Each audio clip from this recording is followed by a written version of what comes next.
भाई कई बार आप सब लोगों को बता चुका हूँ, बहुत बार आप लोगों से चर्चा कर चुका हूँ और लगातार 3 साल से आपको बता रहे हैं कि आपके लिए किस तरह का समाज, किस तरह के नियम, किस तरह की सरकार और पूरी दुनिया पर कैसा नियंत्रण आ रहा है। आप उसको कितना सीरियसली लेते हो ये तो निर्भर करेगा आपके ऊपर। लेकिन वो लोग जो ये कहते थे ना कि गांव में ना बोला लठ दरे हैं आन दे देख लेंगे, उन सब लोगों को एक बार इस पूरे गेम प्लान को समझ लेना चाहिए। इसी ट्रीटी के बारे में, जिसको पेंडेमिक ट्रीटी कहते हैं, बहुत टाइम पहले भी बताया था। सीधा सीधा अगर आपको बताएंगे कि आपका कैसे नाश करने वाले हैं तो भाई ये चैनल उड़ जाएगा, ये वीडियोस उड़ जाएंगे। आर्टिफिशियल इंटेलिजेंस बाद में ढूंढ ढूंढ के, जैसे वो मच्छरों को मारते हैं, ऐसे ये ढूंढ ढूंढ के हमारी वीडियोस को उड़ाएंगे, चैनलों को उड़ाएंगे। वैसे भी 3 साल से ये सर्वेलेंस कर रहे हैं कि कौन आदमी कितना बोलता है, इसलिए आज बड़ा ज़रूरी हो जाता है कि आप सब लोगों को एक बार मोटे तौर पर बता दिया जाए और आप निर्णय लें खुद से कि ये सही है कि गलत है और आप इसके पक्ष में हैं कि खिलाफ हैं। और यदि आप इसके पक्ष में हैं तो यकीनन, मतलब मैं इसको ये कैसे कह सकता हूँ कि मतलब आप कितने समझदार हैं या कैसे हैं, मैं नहीं कर पाऊँगा, क्योंकि ये तो देखना तो आपको है कि ये कैसे आते हैं और इन्होंने अपना क्या गेम खेला है। इन्होंने मतलब सरकार के जो भी एजेंट हैं, कौन सी सरकार के, मैं इस वक्त जो बात कर रहा हूँ वर्ल्ड गवर्नमेंट की बात कर रहा हूँ, जो वर्ल्ड इकोनॉमिक फोरम या यूनाइटेड नेशंस के एजेंडे के अंडर में आकर के काम करते हैं। सबसे पहली बात, आपको मीडिया चैनल्स में ये बताया जाएगा, असलियत ये है कि नहीं है। मैं आपको डायरेक्टली कैसे बताऊं अगर मुझे इतना खतरा है तो मैं क्या करूंगा, ऐसा भी तो हो सकता है कि फॉर्म में बताऊंगा। जब मुझे ये बताना होगा कि वैक्सीन के क्या क्या इफ़ेक्ट होंगे तो मैं साइड नहीं बोलूँगा, साथ में इफ़ेक्ट के साथ, मतलब साइड इफ़ेक्ट नहीं बोलूँगा, मैं यही बोल दूँगा उसके असर क्या हुए हैं बता आप देना। तो सबसे पहले तो आप कमेंट बॉक्स में लिख के बताइए कि आप कहाँ से हैं जो ये वीडियो देख रहे हैं, और दूसरे नंबर पे ये बताइए कि मेरी बातों पर आपको कितना यकीन है, क्योंकि इस बात पर निर्भर करेगा कि हम आपको जागरूक करते रहें या फिर ऐसे ही चुपचाप बैठे रहें और सर्वनाश को अपनी आंखों से देखते रहें। अभी इस वक्त जो हम आपसे बात कर रहे हैं वो पेंडेमिक ट्रीटी के ऊपर है कि किस तरह से आपकी ना केवल शारीरिक बल्कि सामाजिक सॉवरेनिटी के ऊपर भी आपके अटैक होने वाला है। मैं इस फ्रीडम को किस तरह से मानता हूँ, जैसे पिछली बार कोरोना का दौर आया तो आप लोगों को जब बीमारी नहीं थी और कोई सिम्टम नहीं था तो आपको किसी एक्सपर्ट ने बताया कि आप पॉजिटिव हो। आप कह रहे हो मुझे कोई लक्षण दिखाई नहीं दे रहा, आप कह रहे हो मुझे कोई बीमारी नहीं है, लेकिन फिर भी आपको ज़बरदस्ती मास्क पहनना पड़ा, ज़बरदस्ती वैक्सीन लगानी पड़ी कि आपकी इम्यूनिटी हो सकता है बढ़िया हो, लेकिन आपको लगाना पड़ेगा, क्योंकि नहीं तो आप दूसरे लोगों के अंदर फैला सकते हो। इसी तरह की चीज़ों का इस्तेमाल करके आपकी सॉवरेनिटी को, आपकी स्वायत्तता के ऊपर अटैक किया जा सकता है और वो अटैक कॉन्टिन्यूसली होने वाला है, यही हम आपको बता रहे हैं। ये जो ट्रीटी है जिसके ऊपर साइन हुआ है अभी, इसमें मैं आपको बता देता हूँ कि भारत इसमें शामिल है सलाहकार के रूप में और एक बड़े एजेंडा को आगे लेके जाने वाले देश के रूप में। यानी कि बहुत ज़बरदस्त तरीके से मालूम है सरकार को कि अभी साइन कर दिया तो पंजाब से जो लोग उठेंगे, हरियाणा से जो लोग उठेंगे, बंगाल से जो लोग उठेंगे, वो पूरे के पूरे आकर के अगर दिल्ली में मिलने लगे तो इनकी गद्दी हिल जाएगी। इसीलिए ये चुनावों का इंतज़ार कर रहे हैं कि भविष्य में पंजाब और पश्चिमी बंगाल में कम से कम इन 2 स्टेट में तो बीजेपी की सरकार आ जाए।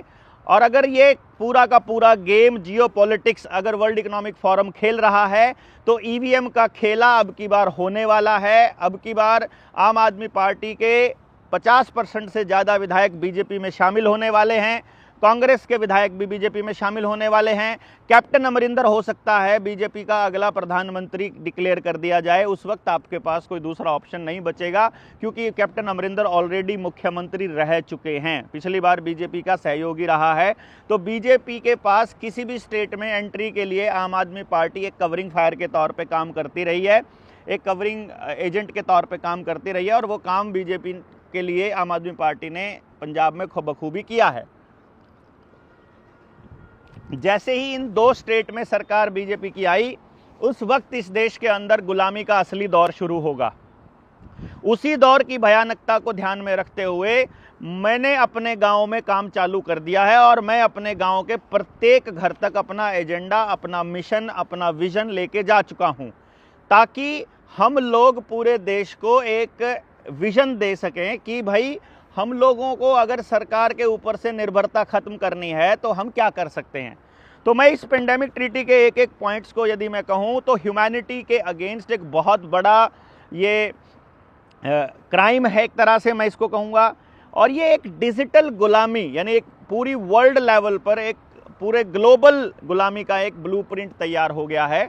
और ये आपके सामने जो कंपनियां या फिर जो सोशल मीडिया है या मीडिया के जो इन्फ्लुएंसर हैं वो बहुत अच्छे तरीके से पुट करेंगे। अभी हरियाणा में भी 2-3 केस लाने की इन्होंने कोशिश की है, तो शायद इसके बहाने ये कुछ करने जा रहे हों।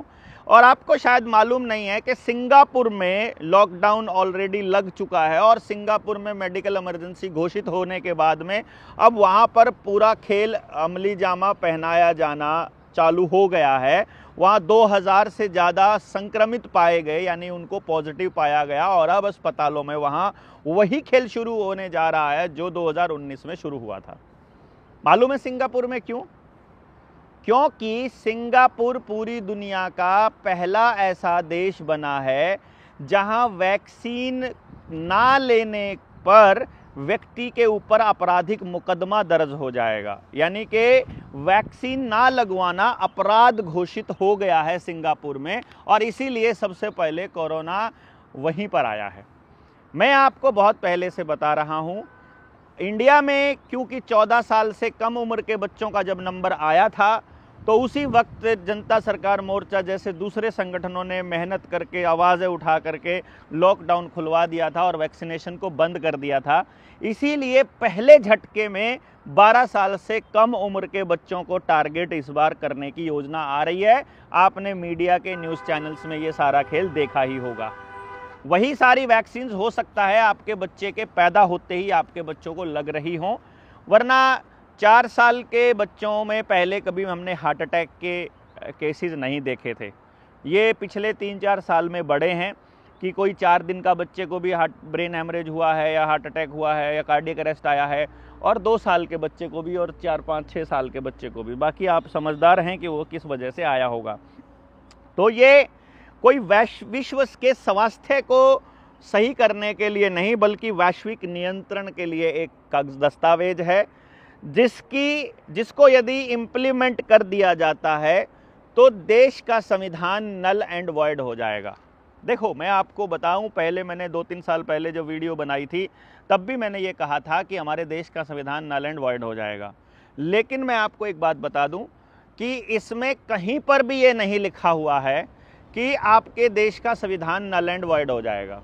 देखो कमाल की बात क्या है, क्योंकि पूरे देश में जब आपकी तनख्वाह रोकी जा रही थी, जब आपका राशन रोका जा रहा था, आपकी पेंशन रोकी जा रही थी, जब आपका मूवमेंट, आपका आना जाना रोका जा रहा था, उस वक्त भी ये आपके ऊपर जबरदस्ती कर रहे थे एसओपी के नाम पर। स्टैंडर्ड जो प्रोसीजर का जो ऑपरेंडी है, यानी उसको किस तरह से अमली जामा पहनाना है, उसका जो प्रोसीजर था उसके नाम पर, यानी केवल गाइडलाइन आई थी ऊपर से और उस गाइडलाइन को ही इन्होंने कानून के जैसा थोप दिया। तो अगर WHO ऐसा कानून दे दे, ऐसा मतलब आपको एक ऐसी गाइडलाइन दे दे कि आपके जो नागरिक अधिकार हैं, आपके जो इंसान होने के अधिकार हैं, उनको बाद में एक्सेस कर लेना, अभी ये बीमारी चल रही है, अभी महामारी चल रही है, अभी आपके ऊपर ये जबरदस्ती नियंत्रण आपको करना पड़ेगा, इस टाइम के लिए आप मान जाओ, 20-21 दिन आपने कोई चीज़ फॉलो कर ली, आप उसके आदी हो जाते हो, फिर आपको कोई फर्क नहीं पड़ता है।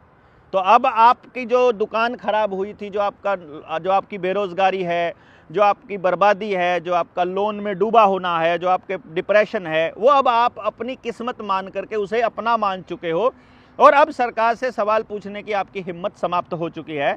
तो इसी तरह से 21 दिन पहला एक ट्रायल होता है किसी भी आदमी की किसी चीज़ को आदत बनाने में, किसी आदमी की कोई आदत बदलने में। तो ये एक गेम प्लान है।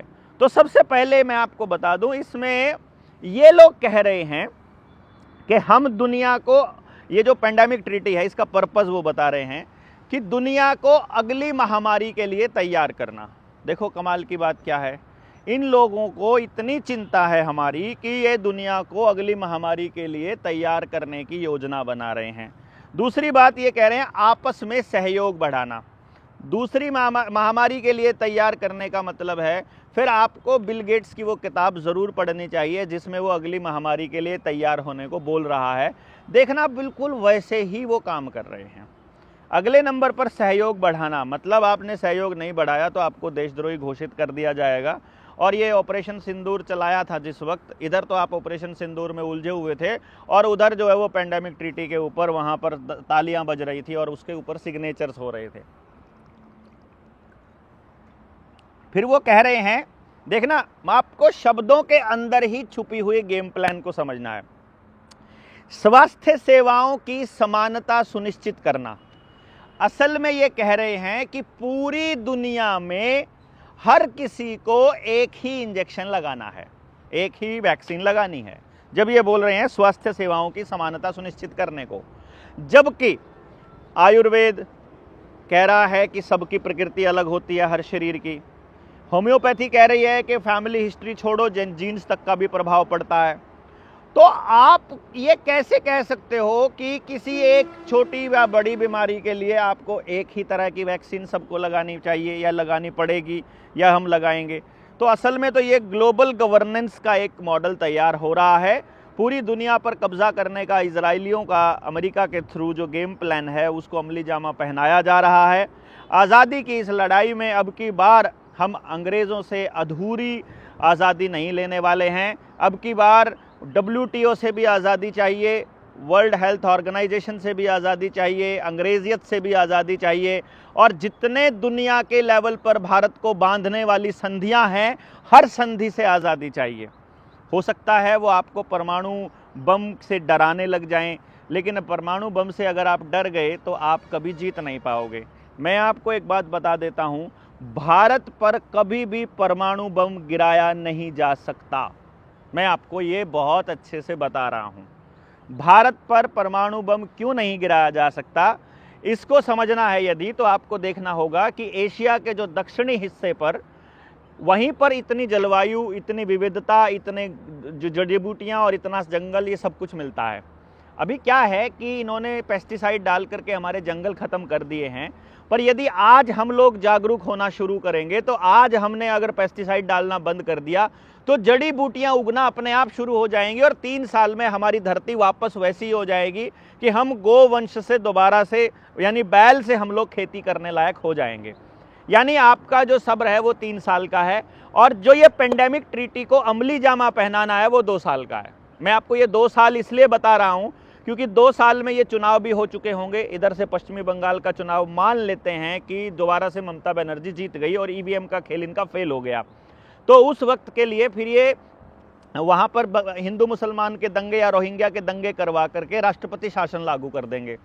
इसी तरह से पंजाब में भी इनका जो प्लान बी है वो राष्ट्रपति शासन है। जैसे मणिपुर में अभी राष्ट्रपति शासन चल रहा है, जैसे JNK में राष्ट्रपति शासन लगा देंगे, और इसी तरह से दूसरी जगह पर भी ये जहाँ जहाँ इनकी सरकार नहीं है वहाँ राष्ट्रपति शासन लागू हो जाएगा। राष्ट्रपति आपको पता ही है कितने दिमाग वाली है, वो तो आप समझते ही हैं, और बाकी जगह पर जो है वो मतलब इनकी सरकार है ही है। तो एक तरह से पूरी दुनिया में सरकार इनकी बन जाएगी। पुलिस के नाम पर स्पेशल टास्क फोर्स ऑलरेडी ये बनाने की तैयारी कर रहे हैं।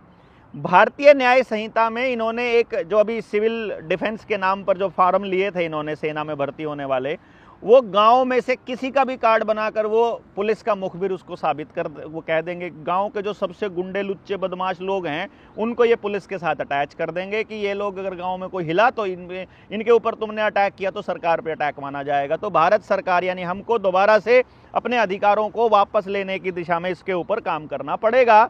तो मैं आपको ये इसलिए बता रहा हूँ 2 साल का समय, क्योंकि वर्ल्ड इकोनॉमिक फोरम और WHO ने भी 2 साल का समय दिया है इसके लिए, और 2 साल का समय ही भारत के अंदर बाकी की सरकारों का और चुनाव होने का रह जाएगा, और 2 साल में ही ये सारा का सारा अगले चुनाव जो सरपंची के चुनाव हैं वो भी अपने हरियाणा में 2 साल के बाद ही हैं। तो ये सारा का सारा प्लान इस तरह से अमली जामा पहनाया जाना है कि भैया इस 2 साल के गेम में कंट्रोल करने का रास्ता तय कर लो। तो आपके पास अपना संगठन बनाने का, अपने गांव को तैयार करने का, घर घर जाने का जो समय है वही 2 साल है। तो अब आप इसको किस तरह से इस्तेमाल करेंगे ये तो निर्भर करेगा आपके ऊपर। फिलहाल मैं आपको इसके कुछ पॉइंट्स बता देता हूं कि ये किस तरह से लेकर के जाएगा आगे, और ये जो मीडिया चैनल हैं ये कैसे बताएंगे और असलियत इसकी क्या है। मैं दोनों चीज़ें आपके सामने रख देता हूं। सबसे पहले इसके अंदर जो बहुत बड़ा रोल रहेगा वो डिजिटल हेल्थ सर्टिफिकेट का रहेगा। यानी कि जैसे आप हेल्दी हो या नहीं ये आप नहीं बता पाओगे, आपका लोकल डॉक्टर नहीं कहेगा कि ये हेल्दी है, ये ठीक ठाक है, आप अपने बच्चे को नहीं कह सकते कि ये ठीक ठाक है, बल्कि एक आदमी आएगा वो आपका टेस्ट करेगा और वो बताएगा कि आप हेल्दी हो या नहीं हो। यानी कि वो जो डिजिटल आईडी है वो बनेगी। तो आपका हेल्थ रिकॉर्ड रखा जाएगा बचपन से लेकर के, फिर आपका वैक्सीन का स्टेटस देखा जाएगा कि आपने वैक्सीन ली हुई है कि नहीं ली हुई है। वो पिछली बार आपने देखा ही था कि 3 महीने के बाद आपको दोबारा से वैक्सीन लेनी पड़ेगी, नहीं ली है तो आपका नंबर कट जाएगा। आप जो है, क्योंकि अभी तो सारा का सारा ग्लोबल चल रहा है ना कि कौन सा बैच आपको देना है फिलहाल, तो कुछ लोगों को पहला बैच दे देंगे अभी, कुछ लोगों को दे देंगे आगे 2-6 महीने बाद, कुछ लोगों को आगे दे देंगे। वो मैं आपको बताऊँगा ये पूरा खेल। फिर मेडिकल हिस्ट्री पूरी देखी जाएगी, ब्लड का डेटा, डीएनए का सैंपल और आपकी मेंटल हेल्थ, सारी चीज़ें जो हैं वो उस आईडी कार्ड के अंदर मेंशन होंगी। और जो वैक्सीन का कोड है वो बताएगा कि आप विदेश जा सकते हैं कि नहीं जा सकते हैं। यानी कि आप वैक्सीनेटेड काउंट हो रहे हो तो आप विदेश में जा पाओगे, आपकी टिकट होगी, एयर टिकट, नहीं तो नहीं होगी। लेकिन अभी तो कह रहे थे कि आप किसान की फसल को भी बाहर तक लेके जाना है, इसलिए हिसार का एयरपोर्ट बना है। मोगली जी जब यहाँ आए थे। चलो बाकी बताएंगे, आपका बच्चा स्कूल में पढ़ सकता है कि नहीं पढ़ सकता है ये भी आपका वैक्सीन का स्टेटस ही बताएगा। अब इसमें आप बता दीजिए आपके अधिकार जो हैं वो एक वैक्सीन का कोड बताएगा। तो आपके अधिकार सस्पेंड हो जाएंगे यदि इस ट्रीटी को पूरी तरह से आप मान लोगे तो। भक्तों को मैं बता देता हूँ भाई, जो वैक्सीन से आपके पक्के इलाज करने का जो मोदी जी ने एक सर्टिफिकेट बनवाया था जिसके ऊपर पहले आपकी उसकी खुद की फ़ोटो लगती थी और अब उसने फ़ोटो हटवा दी थी, वो आप खेल समझिए। आप लोगों को क्या लगता है, आप लोग तो अंधभक्त होना, आप लोग तो आरएसएस से होना, आप लोग तो बीजेपी से होना, जो है मतलब मैं उनकी बात कह रहा हूँ। वो तो एक बार देख लो कि आपके घरों की क्या हालत है, आपका रोज़गार, आपका जो बीमारी का हालत है वो सही है कि किस तरह से चल रहा है। बाकी आपको नहीं समझ में आ रहा है तो कोई बात नहीं। इसमें जो दूसरा पॉइंट आ रहा है वो है मैंडेटरी मेजर्स लेने का। मतलब कुछ चीज़ें आपको लेनी ही पड़ेंगी। जैसे वो कह रहे हैं कि यदि आपने वैक्सीन नहीं लिया है तो आप घर से बाहर नहीं निकल सकते, यदि आपने मास्क नहीं लगाया है तो आपका चालान कटेगा, यदि आपने आरटीपीसीआर टेस्ट नहीं करवाया है तो आप एक ज़िले की बाउंड्री छोड़कर दूसरे ज़िले में एंटर नहीं कर सकते। यानी आपकी मर्जी हो या ना हो, आपको एक तरह से टेस्टिंग के लिए तो वो रखेंगे ही रखेंगे। यानी आप बिना उनकी लैब में कैद हुए, बिना उनके पिंजरे में कैद हुए आप उनके लैब रैट हो जाएंगे। ये इसका एक पूरा का पूरा खेल है। अगर इसके अगले बिंदु की तरफ देखा जाए तो ये लोग कह रहे हैं पेंडेमिक ट्रीटी के जो फायदे हैं ये उसमें लिखा हुआ है।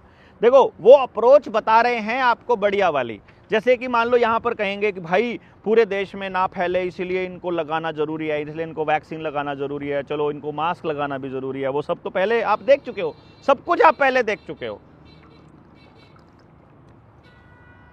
ज़्यादा से ज़्यादा लोगों तक पहुँचाना आपकी जिम्मेदारी है इस वीडियो को, वरना फिर से हम उसी तरह से रह जाएंगे।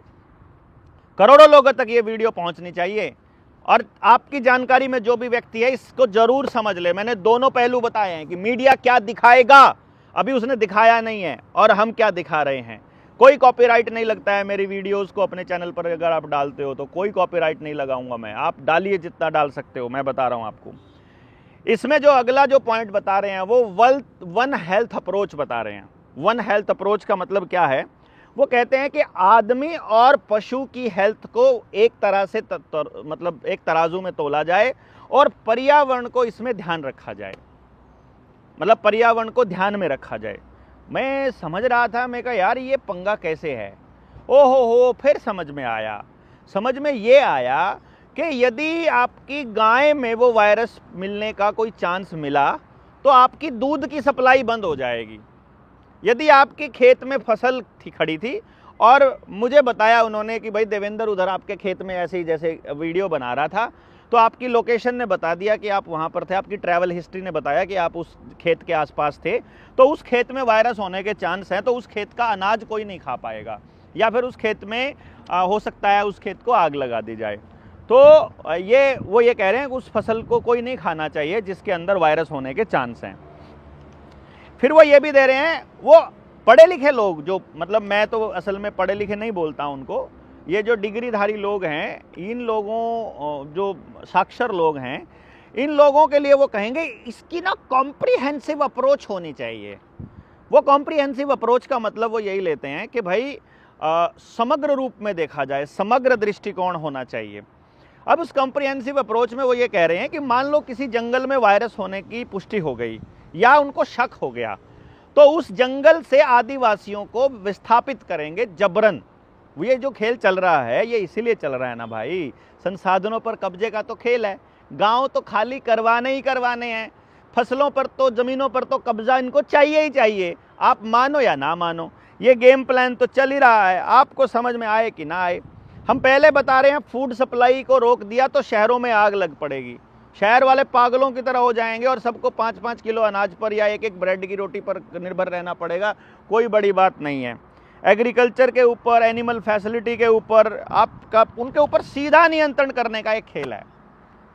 अब आप समझिए इसको किस तरह से लेते हो। क्राइसिस के लिए प्रिपेयर्डनेस के बारे में ये बता रहे हैं कि पहले से रणनीति बनानी पड़ेगी कि अगर वायरस आया तो क्या करेंगे, अगर ये यहाँ पर लॉकडाउन लगा तो क्या होगा। तो इसके लिए क्या करेंगे, मॉक ड्रिल करेंगे। मॉक ड्रिल का खेल आपने अभी अभी देखा, मतलब इतने झूठे सारे मीडिया के चैनल हैं कि मॉक ड्रिल चल रही थी उसको युद्ध बना दिया कि भाई लाहौर पे कब्जा हो गया, कराची पे कब्जा होगा, बस इस्लामाबाद पे कब्जा होने वाला है, पाकिस्तान की राजधानी बस अब अपने कब्जे में आने वाली है। वो आपने पूरा खेल देखा। तो मॉक ड्रिल को ही असली युद्ध में तब्दील करने का तो टैलेंट बस इन कमीनों के पास ही है। अभी आप लोगों को एक मॉक ड्रिल चल रही हो कि भाई पेंडेमिक, हर तीसरे चौथे छठे महीने मॉक ड्रिल चल पड़े। मान लो कि ये सायरन बजे तो तुमने घरों में दुबक जाना है, ये सायरन बजे तो तुमको मास्क लगाना चालू कर लेना है। टीवी जो आपके शहर की स्क्रीन के, हर जगह पर स्क्रीन लगी हुई है ना आपके शहर में चौराहों पर, वहां पर आदेश पारित होंगे और उनके साथ माइक लग जाएंगे कि आप जा रहे हो तो आपको 24 घंटे आपके दिमाग के ऊपर, मतलब आपके टीवी के माध्यम से, कॉलर ट्यून के माध्यम से, मतलब मोबाइल भी आपको बंद करके फेंकने पड़ेंगे अल्टीमेटली लास्ट में। वो आपको देखना, मैं आपको बताऊंगा, आप फेंकोगे, अपने हाथ से फेंकोगे, अपने बच्चों को अपने आंखों से बर्बाद होते हुए देख रहे हो और फिर भी मोबाइल नहीं फेंक रहे हो, फिर भी उनके हाथ से में पकड़ा रखा है। कितनी खतरनाक माँ बाप हैं आप लोग। आर्टिफिशियल वायरस की सिमुलेशन की जाएगी, मीडिया में एक पूरा हाइप क्रिएट किया जाएगा, मीडिया हिस्टीरिया, मतलब जैसे अभी लॉकडाउन, अभी ऑपरेशन, ये युद्ध के नाम पर जो हुआ, ये अभी इसी तरह से वायरस के नाम पर, क्योंकि सारे मीडिया चैनल्स अंबानी अडानी के हैं। काम करने वाला जो व्यक्ति अंदर काम कर रहा है, वो व्यक्ति जो है, आपने सारे नेताओं को देखा था कि जब कैमरे के सामने आना था तो मास्क लगा लेते थे, बाहर जाते थे तो फिर से वैसे हो जाते थे। मोदी जी जब बैठे होते थे तो सारे मंत्री लगा के रखते थे, फिर मंत्री जी जब नहीं लगाते थे तो आगे खड़े हुए सारे एमएलए लगाते थे, फिर एमएलए नहीं लगाता था तो एसपी और डीएसपी लगाते होते थे, जब एसपी डीएसपी मुंह से उतार देते थे तो हवलदार लगाता होता था, इंस्पेक्टर थानेदार, हवलदार उतार लेता था तो आगे सिपाही लगाता था, और सिपाही उतार देता था तो जनता लगाती थी। मतलब गुलामों की एक टेस्टिंग की प्रोसेस कॉन्टिन्यूसली चल रही थी। और ये इमरजेंसी लगाने के लिए काफ़ी है, इतना सारा मटेरियल, अगर इतना सारा कुछ हो जाए और इमरजेंसी डिक्लेयर कर दें, भैया इमरजेंसी डिक्लेयर हो गई, मैं आपको बता रहा हूँ, इमरजेंसी में घर से निकलने वाला मैं पहला आदमी होऊंगा। मतलब हमको जीने का कोई शौक़ नहीं है ऐसी ज़िंदगी जिसके अंदर गुलाम होकर के रहा जाए, तो हम इसको तोड़ेंगे। उससे पहले अपनी सेना तैयार कर लीजिए, हर व्यक्ति के पास अपनी 20 लोगों की टीम होनी ही चाहिए। ये जो हम लोग, आपको क्या लगता है, आवेदन के लिए आपको तैयार कर रहे थे, अरे भैया हमको 3 साल हमको मालूम था ये हालात आने वाले हैं, इसीलिए एक दिन हम घर में नहीं बैठे और टीम तैयार करते रहे। इसका पर्पस ये था कि भाई तुम आवेदन के नाम पर आ जाओ यार, हेल्थ के नाम पर आ जाओ यार, तुम एजुकेशन के नाम पर आ जाओ, किसी नाम से आ जाओ, तुमको राजनीति करनी है उसके नाम पर आ जाओ, पर बोलने की हिम्मत तो रखो, कम से कम समाज में इन मुद्दों के ऊपर बोलो तो सही। लेकिन नहीं, आप मुद्दों पर नहीं बोलेंगे, बस अपनी जो आपकी इच्छा है वो पूरी हो जाए। भैया आपका आवेदन लग गया है ना, तो इस पे लाइव बना लो। अब आप अगर हेल्थ एजुकेशन पर काम करते हो अपने साथ में, तो इस पे लाइव बना करके चलो। इस पेंडेमिक ट्रीटी के सारे पॉइंट्स आपको चाहिए मैं आपको भेज दूंगा, जिसको चाहिए बता दीजिएगा, मैं आपको बताऊंगा। उनमें अपने नोट्स बनाकर अपनी भाषा में लिखिए, लाइव चलिए, वीडियो डालिए, पोस्ट लिखिए, लिखते जाइए कॉन्टिन्यूसली। आपको ये करना पड़ेगा ताकि आसपास के लोगों को पहले से ही पता चल जाए कि ऐसा करने वाले हैं। अभी बोल दोगे ना, अभी आपको पागल बोलेंगे, कोई दिक्कत नहीं है, चैनल नहीं उड़ेगा। लेकिन जिस वक्त आएगी ये, उस वक्त बोलोगे तो ये चैनल उड़ जाएंगे, तो खबर नहीं पहुंचा पाओगे। पहले से बोलते रहो। आज जो ये हो रहा है ये हम पहले से बता चुके हैं आपको, इसीलिए आज लोग ट्रस्ट करने लगे हैं, वरना उस वक्त तो हमको भी पागल बोला करते थे। हमने बोलना बंद नहीं किया, हमारे ही साथी हमको बोलते थे, गाँव में 1.5 घंटा बोलने का क्या मतलब, ऐसा बोलते थे। मैं बोलता था भाई आज इनको समझ में ना आए कोई बात नहीं, बीज डल गया इनके दिमाग के अंदर, सारी चीज़ें डाल दी हमने कि भैया आपका जो खाना है, आपका जो अनाज है वो वेस्ट होगा। या तो आपका अनाज मंडी में वेस्ट हो रहा है, या आपका खेत में ही नहीं हो रहा है, या आपको बीज ही गलत मिला है, या आपके खेत में पानी की शॉर्टेज आ रही है, या आपको बिजली नहीं मिलेगी, या या पेट्रोल डीजल नहीं मिलेगा, या आपके वाहन बंद कर दिए जाएंगे। किसी ना किसी तरीके से आपको उस हालत में लेकर के आना है इनको, वो लेकर के आ ही रहे हैं। तो इसको समझो आप कि कितना बड़ा खेल चल रहा है। तो इसलिए अगला फॉल है इन्फोडेमिक मैनेजमेंट। इन्फोडेमिक मैनेजमेंट का मतलब है कि इंफॉर्मेशन को मैनेज कर लेंगे। जैसे हम जैसे लोग जो बोल रहे हैं उसको बोलेंगे मिस इन्फॉर्मेशन फैला रहा है। कोई डॉक्टर अगर सच बताने लगे, मान लो जैसे कि कोरोना के टाइम पे क्या हुआ था, कोई डॉक्टर अगर कोरोना का सच बता देता था या बोल देता था तो उसका लाइसेंस रद्द कर देते थे, तो उसको कोई इंटरव्यू देने का अलाउड नहीं था। मीडिया चैनल वाले भी लेकर आते थे, तो आईएमए के किसी डॉक्टर को लेके आते थे और वो डॉक्टर जो है वही पेलता था जो ऊपर से बोला गया है। रामदेव ने एक बार बोला था, रामदेव को घसीट लिया था इन्होंने सुप्रीम कोर्ट तक, और फिर रामदेव को भी पीछा छुड़ाना मुश्किल हो गया था। मान लो आपने ऑनलाइन आरटीआई डाल दी कि इसके ऊपर, पेंडेमिक के ऊपर, तो आप ब्लॉक हो जाओगे परमानेंट और कोई आरटीआई ही नहीं डाल पाओगे। मान लो आपने कोई पीआईएल डाल दी तो बोलेंगे कौन सा संगठन है, कि क्या जनता सरकार मोर्चा, फर्जी संगठन, चलो ऐसा करके भेज देंगे वो लोग। क्यों? आपने जजेस को देखा ना, जजेस ने क्या खेल खेला था मालूम है ना। मेरा मास्क वाला जो केस है अभी तक पेंडिंग चल रहा है। मास्क वाले केस में सजा मिलेगी अब जब 2 साल पूरे होने को होंगे, जब ये पेंडेमिक ट्रीटी लागू हो जाएगी ना, तो मास्क वाले केस पर तब सजा होगी और तब अंदर डालेंगे। सोचो कितना बड़ा खेल आप समझोगे इसको। भाई साहब ये तब तक ऐसे ही चल रहा है। देखो 3 साल हो गए हैं उसको, मास्क वाले केस को 3 साल से ऊपर हो गया, 3.25 साल। लेकिन मजाल है कि आगे सरक ले। बता रखा है कि सारे मास्क वालों को तब जेल डालनी है। हमने भी बोला रखा है वकील को, भैया हमें जेल ही जाना है, बढ़िया है, इससे अच्छा तो फेसबुक पर यूट्यूब पर डालोगे तो बोलेंगे जी कम्युनिटी गाइडलाइन को फॉलो नहीं कर रहा है, चलो उड़ा दो इसको, फटा कर दो। ये सारा खेल चलेगा। वो बोलेंगे मतलब जो अच्छे सूट बूट वाले क्या बोलेंगे, भैया आपको साइंटिफिक अप्रोच रखनी चाहिए, पीसफुल प्रोटेस्ट करना चाहिए, आप कोर्ट में जाइए ना, इस तरह की भाषा बोलेंगे वो। ये हथियार की तरह इस्तेमाल करते हैं। एक जैसी सोच के लोग बनाना चाहते हैं, एक जैसी एक कमोडिटी की तरह, ट्रैकेबल कम्युनिटी बनाना चाहते हैं हमको, वो हम लोगों को बिल्कुल नहीं होगा। तो इसमें क्या है कि डब्ल्यूएचओ को अधिकार होगा कि वो क्या गाइडलाइंस दे रहा है, सबको क्या कह रहा है कि भाई तुमको ये सब करना है। तो पूरी दुनिया में जितने भी हेल्थ के मेजर्स हैं, चाहे आपकी आयुर्वेद है, चाहे एक्यूप्रेशर है, एक्यूपंचर है, अल्टरनेटिव मेडिसिन हैं, दूसरा हेल्थ के दूसरे वेलनेस के जो तरीके हैं, योगा है, प्राणायाम है, वो सब खत्म हो जाएंगे। आयुर्वेद और होम्योपैथी सब कुछ मतलब। तो आपको अगर ये ख़त्म करना है तो आप चुप रहिए, अदरवाइज आपको बोलना पड़ेगा। और मैं आपको बता रहा हूँ अपनी गिरफ्तारी की या अपने गायब होने वाली स्थिति में हम क्या करना है, वो वीडियोज़ हमने पहले से बना के रखी हुई हैं, वो बस फॉलो कर लेना। चैनल नीडर जेएसएम करके चैनल है, नया बनाया है, नीडर जेएसएम ब्रैकेट में देवेंद्र बल्हारा, इसका लिंक मैं इसमें डिस्क्रिप्शन में डाल देता हूँ।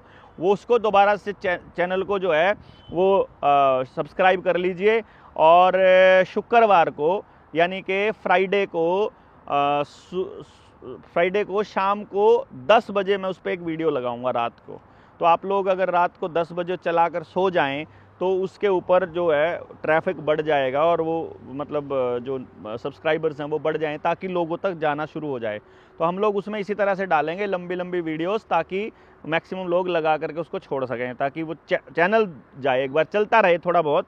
असली खबरें हम इस निडर इंडिया पर ही डालेंगे फ़िलहाल के लिए। तो इसमें जो आपका निजता का जो अधिकार है वो पूरी तरह से समाप्त हो जाएगा। आपका ब्लड टेस्ट की रिपोर्ट इंटरनेशनल लेवल पे जा सकेगी, आपका डीएनए का प्रोफाइलिंग वहाँ बन जाएगा। फेस स्कैन है, देखो फेस स्कैन करने वाली टेक्नोलॉजी इंडिया के नाम पर नहीं है, वो भी इजराइल के नाम पर है। जितना भी टेक्नोलॉजी, जितना ये एप्पल का जो सॉफ्टवेयर है या फिर एंड्रॉयड का सॉफ्टवेयर है या फिर माइक्रोसॉफ्ट का सॉफ्टवेयर, वो सारा उनके पास है। तो कैमरास जितने भी हैं वो सारे के सारे रिकग्निशन वाले उनके पास ही हैं। अपने पास तो कुछ भी नहीं है। अपने वाली सरकार तो हमारे टैक्स के पैसा दे करके उनकी कंपनियों को चला रही है बस खाली। आपकी ट्रैवल हिस्ट्री हो गई, सोशल मीडिया का बिहेवियर हो गया, सब कुछ। यानी कि वैक्सीन कंपनियों को पूरी तरह से कंट्रोल करने का एक मौका मिल जाएगा। और ये कोई महामारियों का दौर आज का नहीं है। 1918 में लेकर आए, 1976 में लेकर गए, 1976 में स्वाइन फ्लू को लेकर के आए थे, 2001 में लेकर आए, एंथ्रैक्स को लेकर आए, 2009 में स्वाइन फ्लू, 2014 में इबोला लेके आए, 2019 में कोविड-19 लेकर आए। हर बार नए कानून बने, नई टेक्नोलॉजी और नागरिकों की आज़ादी छीन ली गई। अब देख लो आप कि भारत पर इसका क्या अधिकार होगा। क्योंकि देखो, आप अगर बीमार नहीं है, मान लो आपको इसमें कंट्रोल किसको करना है? ये रोग कंट्रोल करना इनका मकसद नहीं है, रोगी को कंट्रोल करना मकसद है। आपकी आज़ादी को समाप्त करना इनका मकसद है। डॉक्टर नहीं बता पाएगा कि आपको देना क्या है, कंपनियां बताएंगी कि आपको कौन सी वैक्सीन देनी है। यानी कंपनियों को ज़्यादा अधिकार हो जाएगा। और इसके ऊपर तो आपको एक और बताऊंगा मैं आपको कि आपकी नेचुरल इम्यूनिटी को इम्यूनिटी नहीं बोलेंगे, ये बोलेंगे जो वैक्सीन से सर्टिफाइड वैक्सीन से जो इम्यूनिटी है, सिर्फ उसी इम्यूनिटी को इम्यूनिटी मानेंगे हम, बाकी की इम्यूनिटी को इम्यूनिटी नहीं मानेंगे। मतलब क्या गुंडागर्दी चली हुई है यार, और हम लोग इस पर चुप बैठेंगे? मुझे नहीं लगता इसके ऊपर आप लोग चुप बैठेंगे। आपके बच्चों का नंबर आ गया अब तो ना, अब कैसे बचोगे आप लोग? मतलब कुछ लोग बकवास कर रहे थे ना, ये आपको डरा रहा है, डरा रहा है, डरा रहा है। अरे डरा नहीं रहा हूं, मैं बता रहा हूं भैया, ये लोग ले आए हैं। आपके पास ऑप्शन नहीं है विरोध करने के अलावा। अरे किसी फॉर्म में कर लीजिए, जरूरी थोड़ा है आपको मेरा विरोध करना। जो जिसका करना है उसका कीजिए भाई। और इसके अंदर आपका जितना भी पैसा है, दवा है, डेटा है, ये सारा कुछ। इसमें जो सबसे बड़ा सवाल है कि भारत पर इसका क्या असर पड़ेगा। देखो भाई, भारत के लोगों ने यदि 5 किलो अनाज के लिए सरेंडर कर दिया तो उनके बच्चों को तो ये लोग ही कंट्रोल करेंगे फिर। और मैं नहीं समझता हूँ कि भारत इसके अंदर इस वक्त लड़ने की पोजीशन में कोई नेता, कोई उद्योगपति या कोई एनजीओ या कोई संगठन या कोई पॉलिटिकल पार्टी इस टाइम पे है। आप बताओ, अवेकन इंडिया मूवमेंट एकमात्र ऐसा संगठन है जो इस पूरे गेम प्लान में शामिल है। लेकिन अवेकन इंडिया मूवमेंट में कुछ साथी जो हैं वो कहते हैं कि नहीं, हम सिर्फ इस पर कागजी कार्रवाई करेंगे, हम लोग आपके रुपए के मसले पर आपके साथ नहीं हैं। बिना समझे आप उस मसले को छोड़ रहे हो। हम आपके साथ हर मसले पर हैं जहां भी आप सरकार की किसी नीति का विरोध कर रहे हैं। आप हमारे साथ किस तरह से नहीं हो बताइए? अरे हमको सबको मिलकर लड़ना होगा, मैं आपको बता रहा हूं। तो मैं आप सब लोगों से रिक्वेस्ट कर रहा हूं, जितने भी संगठन हैं जो इस पूरे 3 साल में आए थे, इन सारे संगठनों को एक कॉल देनी चाहिए कि हम एक कॉल देते हैं। और जनता सरकार मोर्चा एक कॉल देता है इसके ऊपर कि हमको इसको आगे किस तरह से आगे बढ़ाना है। जून के महीने में आखिरी संडे को हम एक कॉल दे देते हैं कि दिल्ली या करनाल की किसी बड़े बैंक्वेट हॉल में हम लोग एक जगह तय कर लेते हैं। वहाँ पर हम एक मीटिंग करते हैं, नेशनल लेवल का एक सेमिनार ऑर्गेनाइज करते हैं 2 दिन का या 3 दिन का, जिसमें इसके ऊपर रणनीति बनाई जा सके और इंटरनल कॉल दी जाए। और इंटरनल कॉल दे करके ही संगठनों के प्रतिनिधियों को बुलाया जाए और वो संगठन अपने प्रतिनिधियों के अंदर चर्चा कर ले कि हमको वहाँ जा कर के क्या बोलना है, ताकि हम लोग केवल और केवल बीमारियों पर चर्चा ना करें। क्योंकि जो गांव का किसान जो कर्जे में डूब रहा है उसकी बात भी हमको करनी पड़ेगी। LIC जो बर्बाद हो रही है, उनका पैसा डूब रहा है, उस पर भी बात करनी पड़ेगी। जो रोडवेज को प्राइवेट कर रहे हैं, जो ज़मीनों का अधिग्रहण ज़बरदस्ती कर रहा है, जो पंचायतों की ज़मीनों पर काबू हो रहा है, जो पानी में फ्लोराइड मिला रहे हैं, जो दूसरे तबके, जो गरीब तबके को जो अनाज के अंदर वो ऐसे केमिकल स्प्रे करके दे रहे हैं, जो गरीब तबके को जो राशन मिलता है कोटे में, वो सारा का सारा या तो फोर्टिफाइड दे रहे हैं या उसके ऊपर केमिकल छिड़क कर दे रहे हैं, तो उनको कैंसर हो रहा है उससे। तो जो गलत इलाज से हो रहा है, जो दूसरे मुद्दों पर जो बातें हो रही हैं, उन मुद्दों पर भी हमको बोलना होगा।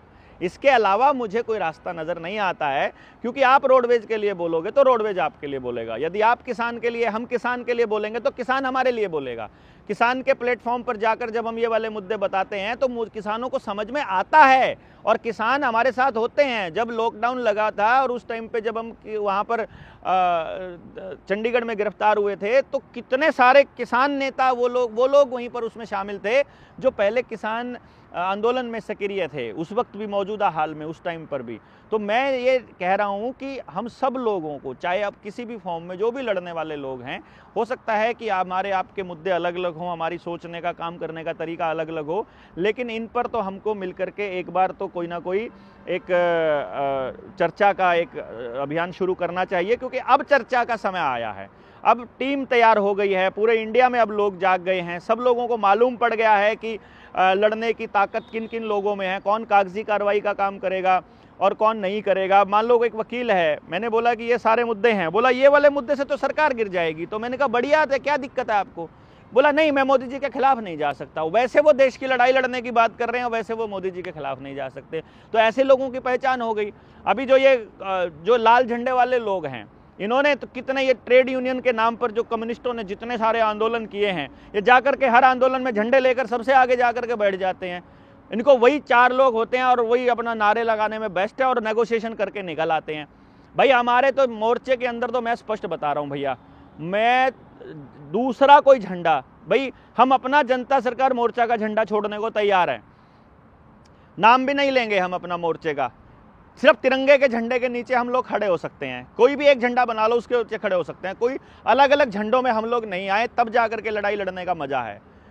फिर कोई संगठन आकर के अपनी ज़्यादा वो नहीं कर पाएगा। अपने संगठन को रिप्रेजेंट करने के लिए आइए, अपने संगठन की तरफ से बोलिए और उसको जाइए, और जो संगठन उसको लीड कर रहा है, जिन लोगों को मालूम है लड़ाई पूरी क्या है, देखो पूरी लड़ाई अगर 360 डिग्री आप नहीं जानते हो तो आप लड़ नहीं पाओगे, फिर आप नेगोशिएट कर जाओगे। ये चाहते यही हैं कि आप 100 मांग लेकर आओ और उनमें से 2 के ऊपर मान जाओ या 50 के ऊपर मान जाओ। क्यों भाई, मांग आपकी कैसे हो सकती है? आपका तो आदेश होता है, आप तो जनता हैं, आप तो मालिक हैं। वो कौन है? मतलब हम कमज़ोर हो जाते हैं तब हम ढूंढते हैं किसी तरह से फेमस होने का रास्ता या अपना काम निकालने का रास्ता। वो हम नहीं करेंगे, हम लड़ेंगे, आखिर तक लड़ेंगे, और यही हमने तय किया है। आप लोगों को किस तरह से लड़ना है, आप अपना फीडबैक डालिए, इसके अंदर आपको क्या करना है आप अपना कमेंट बॉक्स में डालिएगा कि आप किस तरह की लड़ाई लड़ना चाहते हैं, आप इस लड़ाई को कैसे समझते हैं। तो आप सब लोग इसमें साथ रहे, आपका बहुत बहुत शुक्रिया। शेयर कीजिएगा जितना अधिक लोगों तक शेयर कर सके। धन्यवाद। जय हिंद, जय भारत।